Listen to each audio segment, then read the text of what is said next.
네, 오늘부터 바로 한 달 동안은 금요 기도회와 주일에 시편 말씀을 살펴볼 것입니다. 그래서 지난달에 1편부터 50편까지 시편을 읽으신 분들에 하면 무슨 내용인지 낯설지는 않을 겁니다. 여러분들이 꼭 시편을 읽으시길 바라겠습니다. 자, 한국교회 성도님들 가운데 가장 잘 알려지고 가장 좋아하는 시편은 아마 오늘 우리가 읽은 시편 1편과 시편 23편일 것입니다.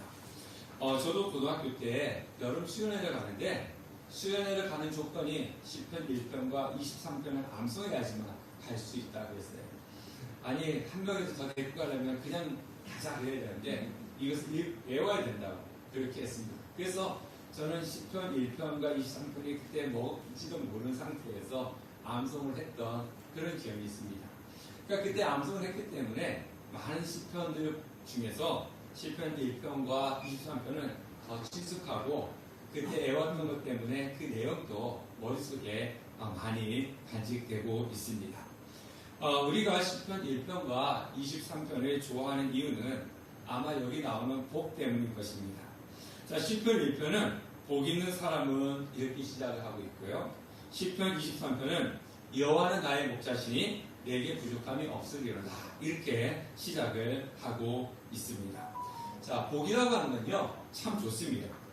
복을 싫어하는 사람은 이 땅에 아무도 없습니다. 남녀노소 국적과 종교에 상관없이 모두 복받기를 소망하고 원합니다. 자, 우리나라 국어사전에 복을 이렇게 적어 나왔습니다. 복이라고 하는 것은 삶에서 누리는 좋고 만족할 만한 행복 또는 거기서 얻는 행복 이렇게 사전적으로 적어 놓았습니다. 좀 더 구체적으로 말하면 경제적인 그런 성공 또 합격하고 출세하고 건강 이런 것들을 누리는 것이 복이다 라고 하는 것입니다. 자, 그래서 우리는요 세상에서 성공하려고 합니다. 그리고 물질적으로 풍요를 누리려고 하고 또 건강해지려고 하고 또 자녀들이 잘 되면은 복받은 사람이다 라고 그렇게 이야기를 합니다. 그러니까 우리가 만사형통한 거 모든 것이 잘 되는 거 그것이 복이라고 이야기하고 그런 사람을 가지고 복받은 사람이다 라고 우리는 보편적으로 알고 있습니다. 자, 그런데 오늘 우리가 읽은 성경에는 이 내용과 조금 다른 의미로 복 있는 사람은 이렇게 말씀을 하고 있습니다. 자, 그래서 오늘 성경에서 복은 과연 무엇인가 라는 것을 알아야 됩니다. 자, 1절 말씀을 다시 한번 읽어보겠습니다. 시작. 복 있는 사람은 악인들의 길을 따르지 아니하며 죄인들의 길에 서지 아니하며 오만한 자들의 자리에 앉지 아니하고. 자, 이것을 우리가 이 구약 성경 히브리어로 적혀 있잖아요. 그래서 히브리어로 아실의 하이시 이렇게 시작을 합니다.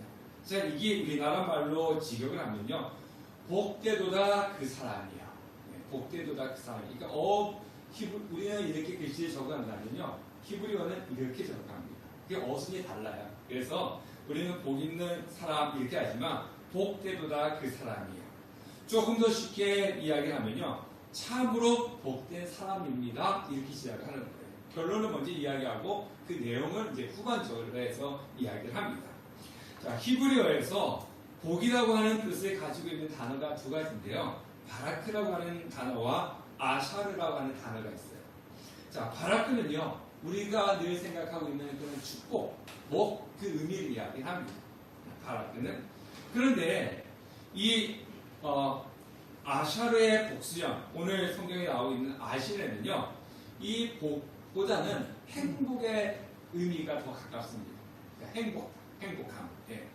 그래서 시편 1편에서 복 있는 사람을 조금 더 정확하게 번역을 한다면 행복한 사람은 이렇게 하는 것이 좀 더 의미가 있고 정확하다라고 할 수가 있습니다. 그러니까 시편 1편 1절에서는요 언제 어떤 사람이 행복한가 이런 질문을 하고 있는 거예요. 어떤 사람이 행복한가? 자, 사람들은요 행복을 어디서 찾느냐? 무엇을 소유했느냐? 무엇을 가졌느냐? 여기에서 행복을 찾으려고 합니다.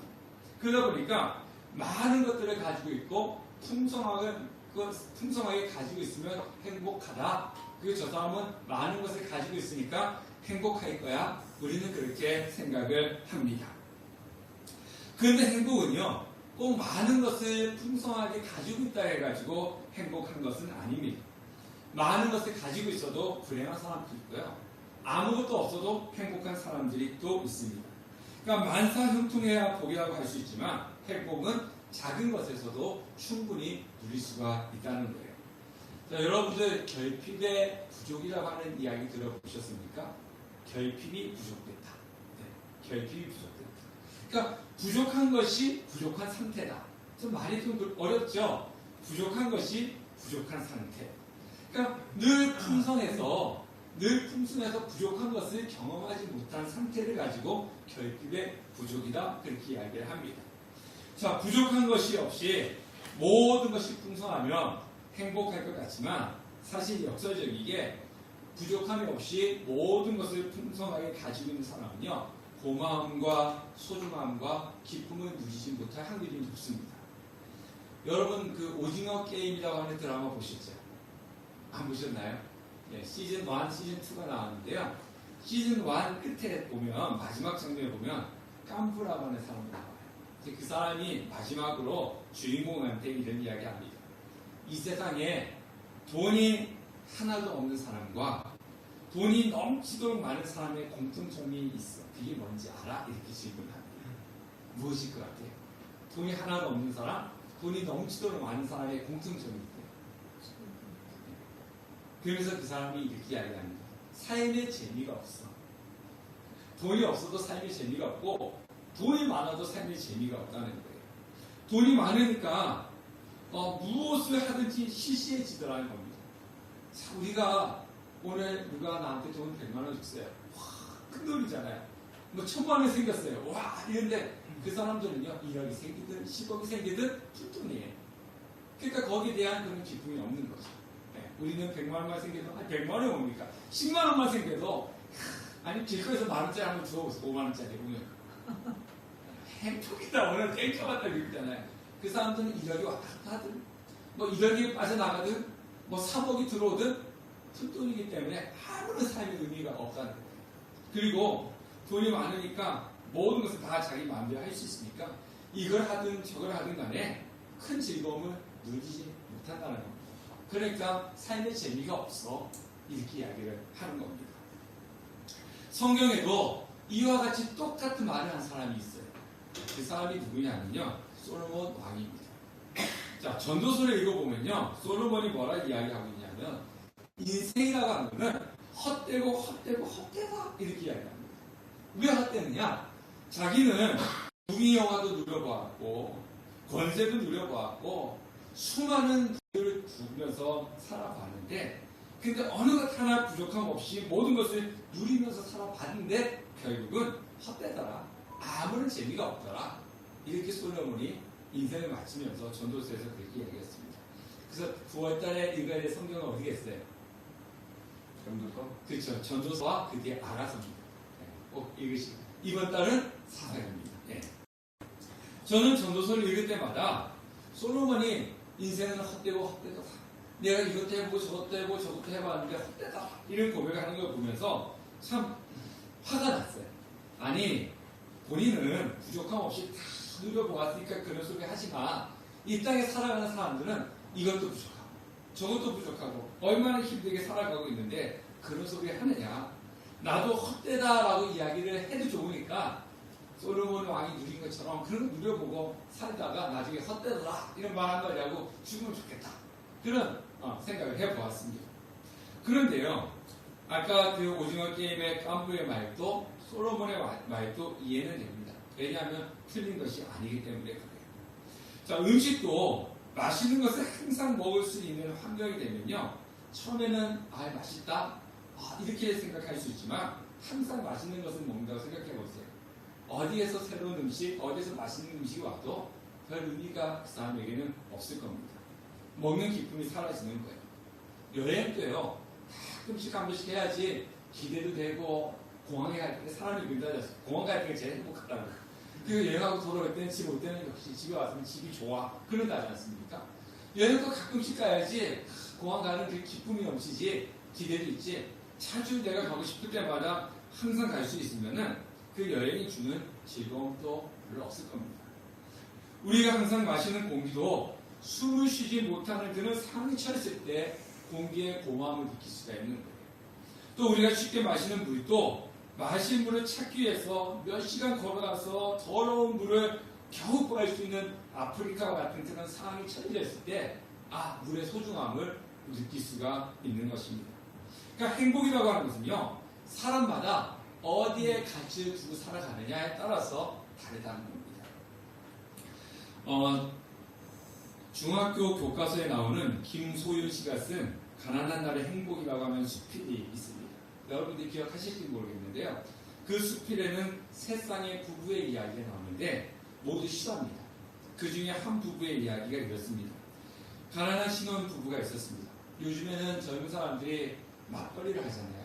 근데 예전에는 보통의 사람들은 남편이 나가서 일하고 아내는 집에서 살림을 하는 그런 구조였습니다. 예전에는. 근데 이 신혼부부는요, 남편은 실직을 해서 집에 있고 이 아내가 나가서 집 근처에 나가서 일을 하는 그런 삶을 살고 있었습니다. 어느 날 아침 쌀이 떨어져가지고 출근해야 되는데 밥이 없는 거예요. 굶고 이제 출근하는데 출근하는 아내한테 이제 남편이 이렇게 이야기했습니다.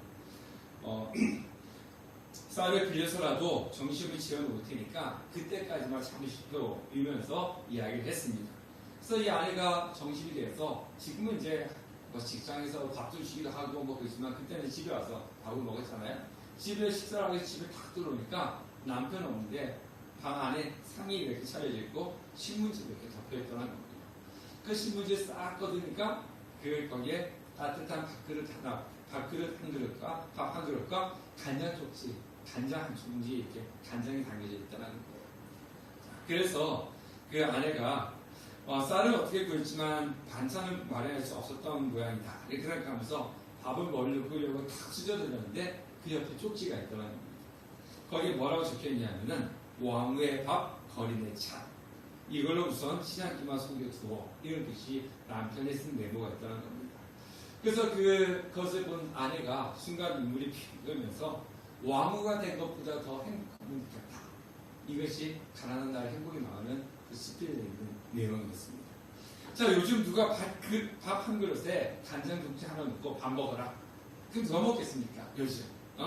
내가 굶었지에 어떻게 이걸 먹어? 이러면서 먹지 않을 겁니다. 그 밥 한 그릇과 간장 한 봉지에 반찬을 넣고 먹으면서 누가 행복감을 누리겠습니까? 그렇지 않습니다. 요즘은. 그때보다 더 풍성해지고 더 많은 것을 가지고 있습니다. 우리가. 행복이라는 건 그런 겁니다. 주중에 캄보디아에 계신 윤병로 선교사님에게서 현지 상황에 대해서 연락이 왔습니다. 전번에 오셨다 가실 때 저희 교회에서 사용하던 빔 프로젝트를 가져가셨는데 너무 좋다고 잘 사용하고 있다고 그러면서 연락이 왔습니다. 그러면서 선교사님 집이 계신 집이 2층인데 이제 2층인데 그 위에 물탱크가 이렇게 있다고 합니다. 외출하고 덥잖아요. 캄보디아는 우리나라보다. 지금 우리나라 덥지만 더 덥죠. 햇빛이 더 뜨거우니까. 외출하고 저녁에 집에 와서 이제 샤워를 하는 거 탁 샤워를 했는데 뜨거운 물이 이렇게 확 나오더라는 거예요. 온수가. 그래서 누가 이 온수를 켜놨나 보다 하고 가서 이렇게 봤더니 캄보디아에는 온수가 없고 그냥 냉수가 나오는데 온수 뜨거운 물이 나오더라는 거예요. 알고 보니까 낮 동안 햇빛이 너무 뜨거웠고 물탱크에 있는 물이 데워져가지고 자연 온수가 돼서 뜨거운 물이 나오더라는 겁니다. 그래서 선교사님은 매일매일 아침에 기다렸습니다. 해가 지고 난 이후에 이 공기가 식어지면 물탱크에 있는 물이 식어서 아침 해 뜨기 전에 유일하게 시원하게 샤워를 할 수 있기 때문에 그 시간이 기다려지고 그 시간에 그 시원한 물로 샤워하는 것이 행복이다. 이렇게 이야기를 하실 거예요. 우리는 더우면 언제든지 가서 욕실에 가가지고 시원한 물에 샤워할 수 있지 않습니까? 샤워하는 것이 행복이라고 느껴보지는 않지 않습니까? 근데 그 아침에 유일하게 한번 시원한 물에 샤워하는 것, 그것이 행복이다. 이렇게 이야기를 하시는 것을 들었습니다. 자, 앞에서 살펴본 가난한 신혼부부나 선교사님의 삶은 우리가 생각할 때 어떻게 그것을 가지고 행복하다 할 수 있을까? 그것을 가지고 복받은 사람이라고 할 수 있을까? 이렇게 생각할 수 있습니다. 우리는 그냥 웃고 마는 그런 상황입니다. 자, 오늘 성경에서 행복한 사람은 누구냐? 첫 마디가 복 있는 사람은, 행복한 사람은 이렇게 시작을 하는 거죠. 행복한 사람은 누구냐? 근데 오늘 이 스펄전 목사님이 이런 이야기가 있습니다. 자, 행복한 사람은 왕도 아니고 학자도 아니고 부자도 아니고 이렇게 누군가 구체적으로 이야기하지 않고 그저 복 있는 사람이다라고 했던 것은 꼭 왕이 행복하고 부자가 행복한 것만이 아니라 가난해도 행복할 수 있고 이름이 없는 사람도 행복할 수 있다라고 이렇게 시작을 한다라고 이야기를 하고 있습니다. 자, 1절에 다시 보면요. 복 있는 사람은 무엇을 하지 않는다고요? 첫 번째, 악인들 길을 따르지 아니하며. 두 번째는요, 서지 아니하며. 세 번째는 앉지 아니하며. 그러니까 복된 사람은 세 가지를 하지 않는 사람이 행복한 사람이라는 거예요. 세 가지를 하지 않는 것이 복 있는 사람인데 이것을 하지 않음을 통해서 행복하고 복을 받을 수 있다는 겁니다. 자, 따르지 않고 서지 않고 앉지 않는 것. 그러니까 가서는 안 될 길, 서서는 안 될 것, 앉아서는 안 될 자리를 하지 않는 것이 복 있는 사람이다. 이렇게 말씀하고 있습니다. 첫 번째, 악인들의 꾀를 쫓지 아니한다. 이 악인은 경건하지 않은 사람입니다. 사람은 항상 생각이 악합니다. 항상 악해. 어떻게 하면 죄를 지을까? 어떻게 하면 사기를 칠까? 어떻게 하면 나쁜 짓을 할까? 그런 생각이 떠나지 않는 것이 인간입니다. 자, 그런데 여기서 악인들의 꾀라고 하는 건 뭐냐면 그 사람들의 생각과 그 사람들의 모임이라고 하는 거예요. 자, 우리는 이 죄를 지으려고 하는 그 수많은 사람들의 그의 모임에 넘어가지 말아야 된다는 겁니다. 사람들은 끊임없이 우리를 유혹합니다. 죄를 짓는다고 해서 뭐가 달라지나? 다른 사람들도 다 그렇게 하는데 너 한 번 한다고 해가지고 너 특별하나? 그렇게 하는 게 맞는 거야. 수도 없이 우리는 세상의 악인들의 꾀를 유혹을 받습니다.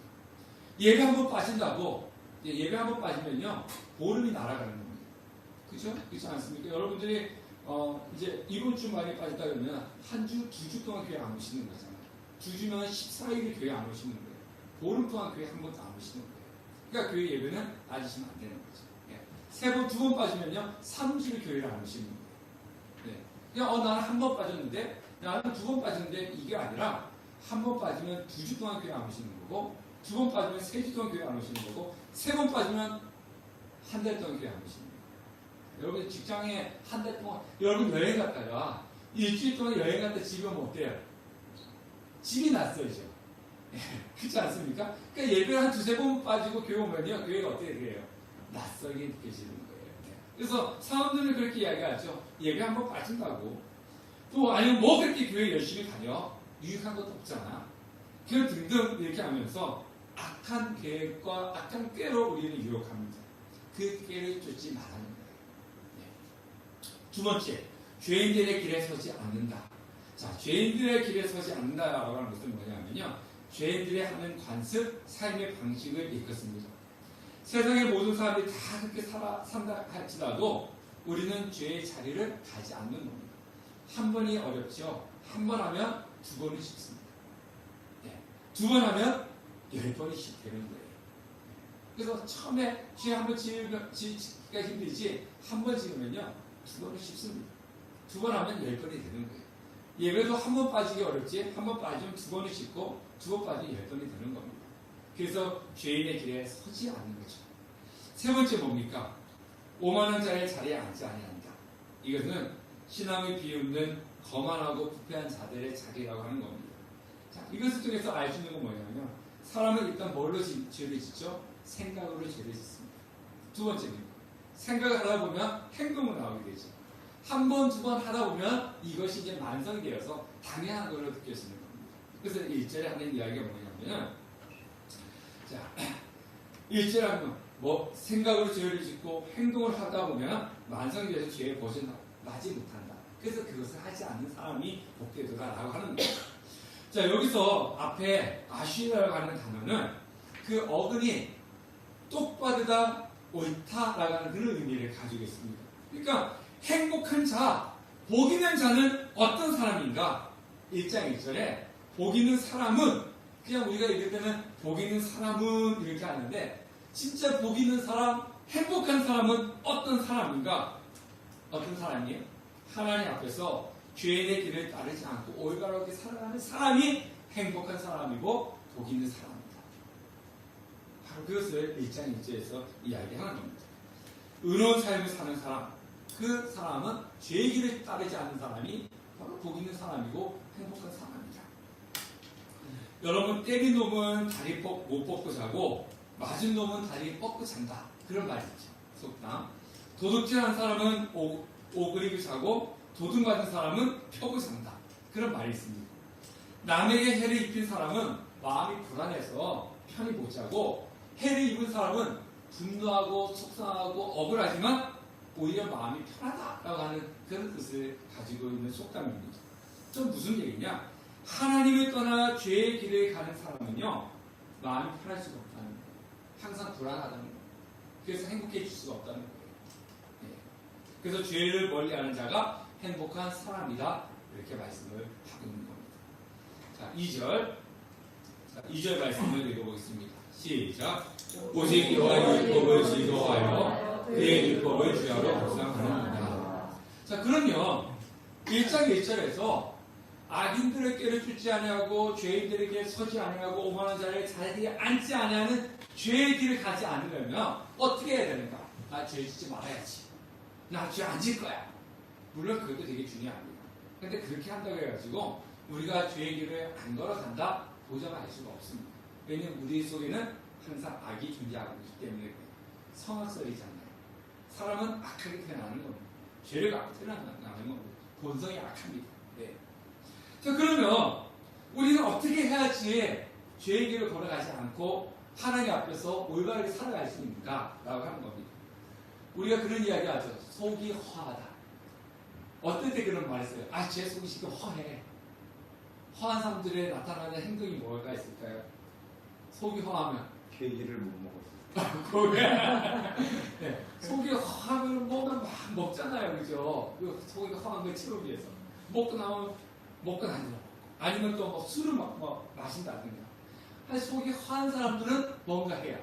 네, 뭐 먹든지 뭘 하든지 뭔가 그걸 갖다가 속을 채우려고 합니다. 이게 왜 그러냐면요, 사람은 항상 마음속에 무엇인가로 채워져 있어야 됩니다. 채워져 있지 않으면 무엇인가를 채우려고 노력을 한다는 거죠. 자, 그러면 이 마음속에 좋은 것으로 채워져 있어야 되는데 좋은 것으로 채워지지 않으면은 아까 얘기했듯이 생각을 하면 행동이 나오게끔 되어 있잖아요. 그죠? 머리로 죄를 지으면 그 죄가 행동으로 나오게끔 되어 있지 않습니까? 자, 그럼 오늘 여기에 오직 여호와의 율법을 즐거워하며 그의 율법을 주야로 묵상하는 자로다. 이 묵상은 뭐냐면요, 낮은 목소리를 계속 중얼거린다, 반복적으로 생각하다, 그런 의미를 가지고 있어요. 그러니까 내 마음속에 무엇인가 채워져야 되는데 계속 하나님 말씀을 반복적으로 생각하면서 내 마음에 무엇을 채워야 된다고요? 하나님 말씀을 채우면은 우리는 죄의 길로 가지 않는다. 자, 여기 이 컵 있잖아요. 지금 여기 뭐가 있을까요? 물이 있기 때문에 이걸 뭐라 부릅니까? 컵이라고 그러죠. 그럼 여기 술이 담겨져 있습니다. 술잔이 됩니다. 그럼 여기 보석이 담겨져 있습니다. 보석함이 됩니다. 똑같은 컵이지만 이 안에 무엇을 담아두냐에 따라서 물잔이 되고 술잔이 되고 보석함이 됩니다. 우리도 똑같습니다. 내 마음속에 무엇을 담아주느냐에 따라서 의인이 되고 악인이 됩니다. 하나님의 말씀을 내 속에 담겨두면은 우리는 죄의 길을 가지 않기 때문에 의인이 되는 거지만, 내 마음속에 하나님을 말씀을 담아두지 않으면 우리 마음속에 죄성이 있기 때문에 죄를 질 수밖에 없고 죄인이 됩니다. 악인이 되는 거죠. 자, 3절을 읽어보겠습니다. 다 같이 시작. 그는 시냇가의 시금나무가 sol에 따라 열매를 맺으며 그 잎사귀가 마르지 아니함 같으니 그가 하는 모든 일이 다 행복하노라. 그러면 하나님의 말씀으로 내 속을 채우고 그리고 죄의 길을 걷지 아니하는 복 있는 사람, 행복한 사람, 단순히 죄의 길을 걸어가지 않으면 복이 있고 행복한가? 그것도 있지만 그 뒤에 따라오는 하나님의 은혜가 축복이 있다는 거예요. 3절에 나오지 않습니까?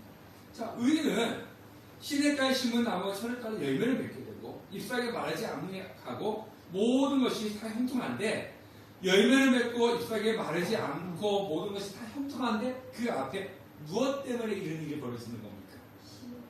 그렇죠. 시냇가에 심은 나무이기 때문에 열매를 맺고 잎이 마르지 않고 하늘이 형통하다는 거예요. 자, 근데 이제 시냇는요, 우리나라 시냇가를 생각하면 안 돼요. 우리 박동환 지사님 그 집 앞에 있는 시냇가 가보셨잖아요. 그 시냇가를 생각하면 안 됩니다. 이스라엘은 그런 시내가 없습니다. 그러면 이 시냇가라고 하는 건 뭘까요? 네, 강력? 네, 말씀요? 예. 그냥 이렇게 자연 환경을 이야기를 하는 거예요. 자, 이스라엘은요, 지금 캄보디아 같은 데도 보면은 우기가 있고 건기가 있어요. 이스라엘은 우기가 있고 건기가 있는데, 자, 우기 때는 그 와디라고 해가지고 그냥 이 흙 땅에 갑자기 강이 생겨요. 우기 때는. 근데 우기가 끝나고 건기가 되면 그 흘러가던 강이 없어져요. 그러니까 우기 때는 강이고 건기 때는 그냥 땅이에요. 이스라엘 시내가는 그렇습니다. 근데 여기서 시내가다라고 했잖아요. 그럼 이건 어떤 걸까요? 사람이 인공적으로 만든 수로, 자연적으로 생긴 그 물이 흘러가는 냇가가 아니라 사람이 만들어 놓은 인공적인 수로입니다. 네, 수로. 자, 그런데 여기서 그 시냇가에 심긴 나무라고 했잖아요. 그 심긴이라고 했는데, 이 심긴은 그냥 그 수로 옆에 자연적으로 생긴 나무가 아니라 수로 옆에 사람이 심어 놓은 나무입니다. 무슨 얘기인지 알겠죠? 예. 수로를 일부러 만들어 놓고 그 옆에다가 일부러 나무를 옮겨 심은 겁니다. 그렇기 때문에 이 나무는요, 잎사귀가 마르지 않고 철을 따라서 열매를 맺을 수가 있는 그런 형통함이 있다는 거예요. 이 얘기는 무슨 얘기냐? 의인이라고 하는 거는 어려움이 안 생길 수가 없습니다. 성도로 해가지고 몸이 안 아픈가요? 여러분도 아프시잖아요. 우리 뭐 박건희 선생님 약 한 주먹 드시고 또 뭐 우리 집사님 다 아프시잖아요. 네. 예수 믿다고 안 아픈가요? 또 예수 믿다고 다 부자인가요? 그렇지는 않습니다. 예수 믿어도 고난도 있고 역경도 있습니다. 항상 좋은 것만 있는 것은 아닙니다. 그렇지만 힘들고 어려운 역경이야 할지라도 하나님의 선하심과 인도하심의 손길이 항상 우리에게는 있는 거예요. 시냇가에 심긴 나무처럼. 네. 왜? 농부가 그 나무를 살리기 위해서 인공적으로 수를 파놓고 그 옆에다 나무를 심었기 때문에 이 나무는 잎사귀가 마르지 않고 철을 따라 열매를 맺는 그런 형통함의 복을 누릴 수 있게 된다는 거죠. 하나님이 우리를 그렇게 돌보신다는 겁니다. 자, 6절에 우리가요, 마지막으로 한번 다 같이 읽겠습니다. 시작. 무릇 의인들의 길은 여호와께서 인정하시나 악인들의 길은 망하리라. 결론이 뭐냐?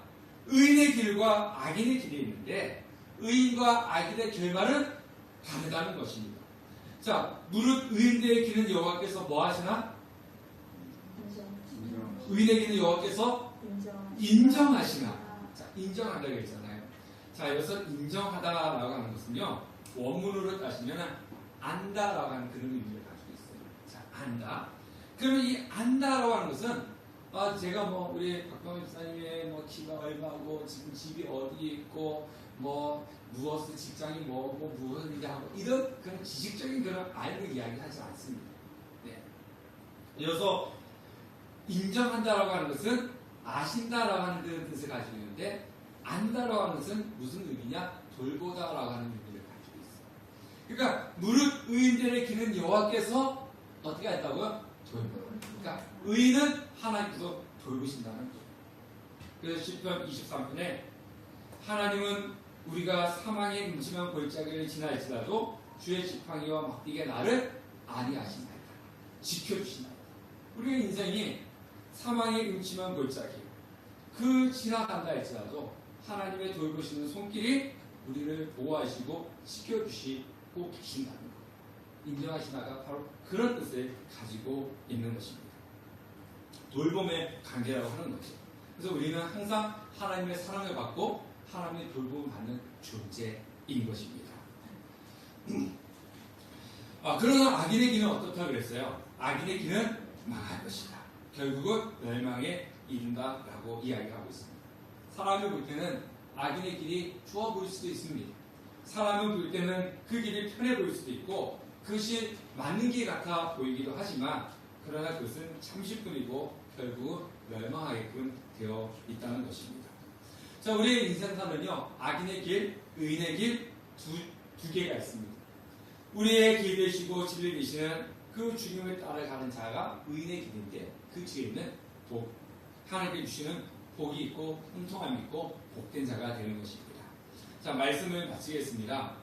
어떤 큰 개 한 마리가 길을 탁 가고 있는데 저기 보니까 작은 개 한 마리가 자꾸 자신의 꼬리를 입으로 물려고 하고 있다는 거예요. 자, 개가 자신의 꼬리를 물려고 하면 어떻게 되겠어요? 물 수 있나요? 못 물죠. 그러니까 한 자리에서 이렇게 돌고만 있는 거예요. 자, 그래서 큰 개가 이 작은 개한테 물었습니다. 야, 너 지금 뭐 하고 있냐? 그랬더니 작은 개가 이렇게 대답했다는 겁니다. 나는 지금 행복을 찾고 있어. 행복을 붙잡으려고 하고 있어. 근데 왜 이렇게 빙빙 돌고 있어? 근데 누가 내 꼬리에 행복이 있대. 내 꼬리에 행복이 있어가지고 그 행복을 물으려고 내가 하다 보니까 한 자리에서 빼고 돌고 있다는 거예요. 자, 그래서 큰 개가 이제 웃으면서 그런 이야기를 했습니다. 그렇구나. 나도 옛날에 그런 소리 들어가지고 그 행복을 찾으려고 꼬리를 물려고 빼고 돌았던 적이 있어. 아무리 돌아도 꼬리를 물 수가 없더라. 머리만 어지럽더라. 머리만 어지럽더라. 그래서 나는 그 행복의 꼬리를 물려고 하다가 포기했어. 포기하고 그냥 나한테 주어진 삶을 열심히 살다 보니까 그 행복이 나를 쫓아오대. 꼬리에 행복이 있으니까 행복을 잡으려고 입으로 물려고 하니까 무지도 못하고 뺑뺑하게 도는데 그냥 내가 내 할 일 하고 다니니까 어때요? 걔가 가는 대로 꼬리는 어떻게 되어 있습니까? 따라오게끔 되어 있지 않습니까? 그럼 나한테 주어진 삶을 살다 보니까 행복이 항상 날 따라서 오더라. 이렇게 이야기를 하는 이야기가 있었습니다. 그러니까 너도 괜히 행복을 찾으려고 헛수고하지 말고 너에게 주어진 일 열심히 살아. 그럼 행복은 너를 다 찾아올 거야. 이런 이야기를 있습니다. 행복은 다른 곳에 있는 것이 아닙니다. 사람은 행복을 찾으려 쫓아다니잖아요. 복을 찾으려 쫓아다니잖아요. 그럼 복은 어디 있느냐? 행복은 어디 있느냐? 하나님께 있다는 거예요. 네. 그냥 우리가 열심히 하나님을 잘 섬기면은 행복과 복은 어떻게 하게끔 되어 있어요? 나를 쫓아오게끔 되어 있는 거예요. 네. 저기 복이 있다? 저기 행복이 있다? 그럴 필요가 없다는 거예요. 항상 변함없이 하나님을 섬기는 그 자리에만 있으면 되는 거예요. 네. 그 자리에만 있으면 하나님 섬기는 그 자리만 지키면 복은 행복은 나를 쫓아올 수밖에 없다. 그래서 하나님을 사는 사람이 뭐가 있든다? 행복한 사람이고 복된 사람이다 라고 하는 거예요. 바로 저와 여러분이 행복한 사람이고 복 있는 사람이 되는 것입니다. 하나님을 잘 섬기고 통해서 하나님께서 부어주시는 철을 따라 열매를 맺고 잎사귀에 마르지 아니하는 그런 형통함의 복이 저와 여러분들에게 넘쳐서 행복한 사람, 복 있는 사람이 되시기를 주님의 이름으로 축원합니다.